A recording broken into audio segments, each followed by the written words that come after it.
If you guys weren't aware, Silicon Valley is part of, if not the new military industrial complex.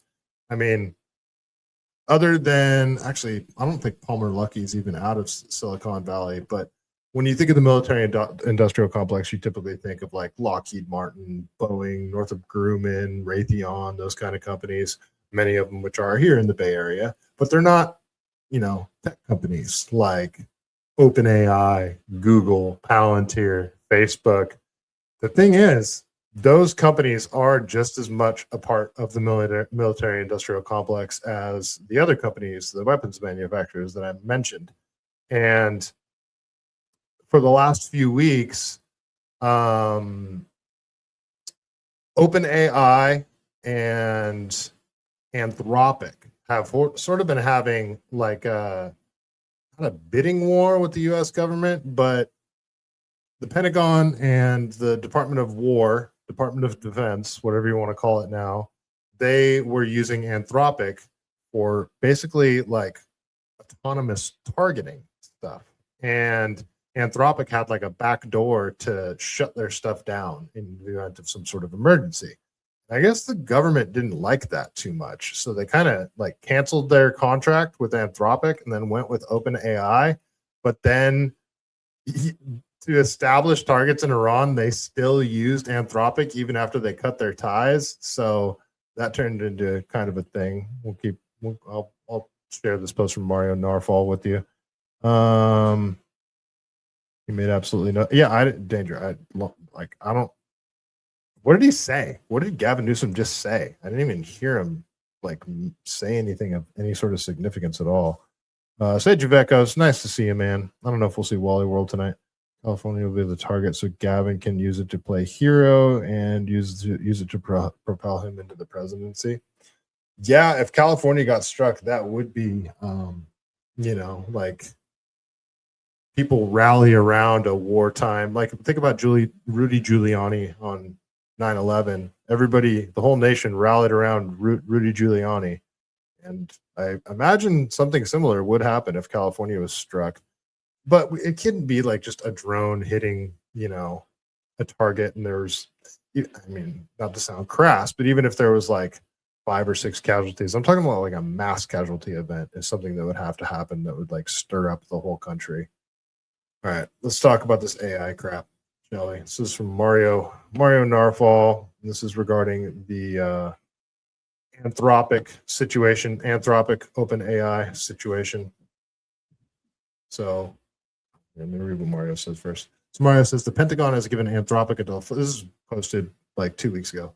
Pentagon has given Anthropic until 5:01 p.m. today to yank the kill switches off of its AI so it could be used for all lethal purposes, which apparently includes everything up to, but not officially including, SkyNet Lite. If they don't, the Pentagon will terminate its partnership with Anthropic and deem them a supply chain risk. My dog's rolling around on the floor behind me. Let's watch this quick video. Anthropic says it will not accede to the Pentagon's request to eliminate safeguards from its AI systems. That is despite threats to deem the company a supply chain risk and remove it from the Department of Defense's systems, putting a multi-million-dollar contract at risk. The dispute stems from the AI startup's refusal to remove safeguards that would prevent its technology from being used to target weapons autonomously and conduct surveillance in the United States. In a statement on Thursday, Anthropic CEO Dario Amodei underscored the company's opposition to the use of its AI models for mass domestic surveillance. He also said, quote, "Frontier AI systems are simply not reliable enough to power fully autonomous weapons." Earlier in the day, Pentagon spokesperson Sean Parnell said on X that the department has no interest in using AI to conduct mass surveillance of Americans, nor does it want AI to develop autonomous weapons that operate without human involvement. He said what they're asking is to, quote, "allow the Pentagon to use Anthropic's model for all lawful purposes." Think about if you used, it makes you wonder if they used AI to target, how that school was hit in Iran that killed 170 school children? Well, it sort of makes you wonder. It's all but 100% confirmed that it was the U.S. that did it. And again, not that the US targeted a school, but they had faulty intelligence and a Tomahawk missile hit it. And first of all, there's no way. They say they're still investigating it. Do you think that they don't know the second that missile hits or the second that it's launched that it acquires its target, missile explodes? They don't have that data immediately. Every single Tomahawk missile that they fire, they know whether it was them or whether it wasn't. I think right now what they're investigating is, can they cover this up properly? But it makes you wonder, did they use some sort of AI to find these targets and the data was wrong? Because apparently that there used to be a military base right next to the school. Did AI misidentify it as a school? And like, think about autonomous weapon systems, and if they were using AI, and think about how often AI is wrong. It's constantly wrong. And I mean, it's probably better than 50%, but I mean, do you really want to give AI the autonomy to choose targets and execute missions like that? I mean, that just sounds insane. And it sounds like Sean Parnell over here is equally concerned. Oh, not Sean Parnell. Sorry, the creator of OpenAI. Parnell said the company had until 5:01 p.m. Eastern Time on Friday to decide. Anthropic, backed by Google and Amazon, has a contract with a department worth up to $200 million. More than 200 Google and OpenAI employees backed its position in an open letter. Neither of those firms would immediately respond to requests for comments.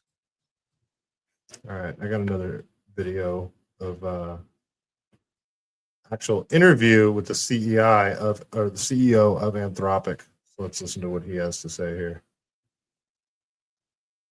Second one I said was what I would call oversight. And this is the idea that, right now you have an army of human soldiers, and there are norms about serving in the military. You're supposed to follow orders, but if something crazy enough happened, the soldiers would say, I'm not going to do that, right? You have a bunch of norms about, how soldiers serve, right? What they see their duties to be. What if you have an army of 10 million drones instead of 10 million human soldiers? What are the norms of the AI-driven drones? I think if we handle this wrongly, you could have a situation where there's a very small number of people or one person who has their hand on the button and kind of controls those 10 million drones. And we need to answer these questions because we don't want to make companies more powerful than the government, but we also don't want to make government so powerful that it can't be stopped. We have both problems at once. Yeah. See. Yeah. So sounds like he's concerned that his product is not ready for autonomous drone strikes on potential military targets. Highly concerning. All right. So Sam Altman seems to be ready to play ball. So Sam Altman, the CEO, I don't know if he's the CEO, he's the creator of OpenAI. Him and Elon do not get along too well. So Sam Altman says, tonight we reached an agreement with the Department of War to deploy our models. Actually, this is a perfect example. I asked Grok a question about the Department of War the other night, and Grok says it's not the Department of War. It hasn't been the Department of War since like 1940 something. And it's the Department of Defense. So I'm assuming that's what you meant. Well, remember, Pete Hegseth is now the Secretary of War, and they renamed the whole Department of Defense the Department of War. And Grok got that wrong. So it's just an example of how AI gets shit wrong all the time. Do you really want to give it the autonomy to launch bombs at people? All right, so Sam Altman says, tonight we reached an agreement with the Department of War to deploy our models in their classified network. In all of our interactions, the Department of War displayed a deep respect for safety and the desire to partner to achieve the best possible outcome. AI safety and wide distribution of benefits are the core of our mission. Two of our most important safety principles are prohibitions on domestic mass surveillance and human responsibility for the use of force, including for autonomous weapon systems. Well, first of all, I mean, data collection is mass surveillance, if you ask me. I mean, every movement, every purchase, everything you say online, all aggregated and put into systems like Palantir's Gotham to create, lists of likely people to do terrorist acts, that kind of thing, like the whole Minority Report shit. Okay, we'll keep going. The Department of War agrees with these principles the Department of War agrees with these principles, reflects them in law and policy, and we put them into our agreement. How confident are you? He's like, yeah, we're against mass surveillance. We're not going to do that. We're going to collect all your data and sell it to the highest bidder, including the CIA or the NSA. But we are against mass surveillance. We also will build technological safeguards to ensure our models behave as they should, which the Department of War also wanted. We'll deploy FDEs to help with our models and to ensure their safety. What are FDEs? Okay, we will deploy on cloud networks only. We are asking the Department of War to offer these same terms to all AI companies, which in our opinion, we think everyone should be willing to accept. We have expressed our strong desire to see things de-escalate away from legal and governmental actions towards reasonable agreements. We remain committed to serve all of humanity as best we can. The world is complicated, messy, and sometimes a dangerous place.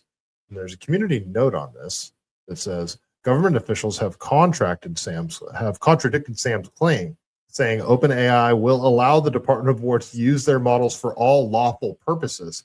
This could allow for uses Anthropic refused to engage in, namely mass surveillance tools and weapon systems with no human oversight.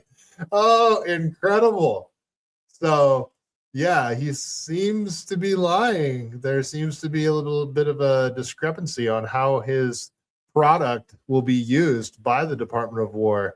So we are entering the age of SkyNet, people. We are absolutely entering the age of SkyNet. So here's a former employee of OpenAI. His name is Wissam on X, and he says, I just handed in my resignation at OpenAI. And there's a community note on his post, and it says, Wissam had made nearly the exact same tweet before. In September of last year, I handed in my resignation at Vercel. It's likely bait. Okay, well, there's another person. This person here, Caitlin Kolanowski. She said, there's no community note on this one. She said, I resigned from OpenAI. I deeply care about the robotics team and the work we built together. This wasn't an easy call. AI has an important role in national security, but surveillance of Americans without judicial oversight and lethal autonomy without human authorization are lines that deserve more deliberation than they got. This was about principle, not people. I have deep respect for Sam and the team, and I'm proud of what we built together. You guys built a monster, is what you built, and it's only going to become more of a monster, and it's going to become self-aware, and it's going to enslave us all. I mean, I'm just speculating, obviously, but I mean, I think we all kind of have that concern. We see so many movies like iRobot. Okay, and I lost screen share audio. I guess that's fine because I'm not sharing audio right now. So, this is from stockmarketnews.com. Let's see. All right, I'll keep going. So, the CEO of the most advanced AI company in America just went on national television. Hours after his company was blacklisted by the US government, here's what he said. Dario Amodei built the only AI deployed inside the Pentagon's classified networks. His company helped run military operations, intelligence, cyber defense. Then the government told him he had to drop all safety limits. He said two things, just two.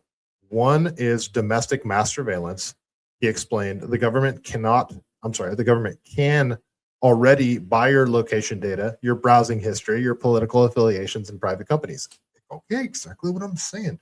AI makes it possible to analyze all of it on every American all at once. That's like Palantir. Palantir's Gotham program. That's what it does. I've explained it a million times. Palantir's Gotham program, it doesn't collect the data. You plug all the data into it, and then it tells you, it creates a profile on you.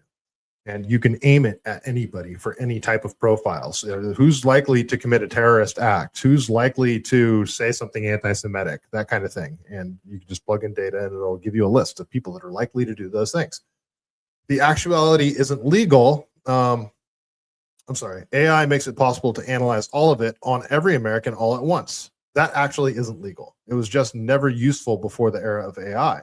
Case number 2 is fully autonomous weapons, not the drones used in Ukraine and remote controlled systems, weapons that select targets and fire without a single human pressing a button.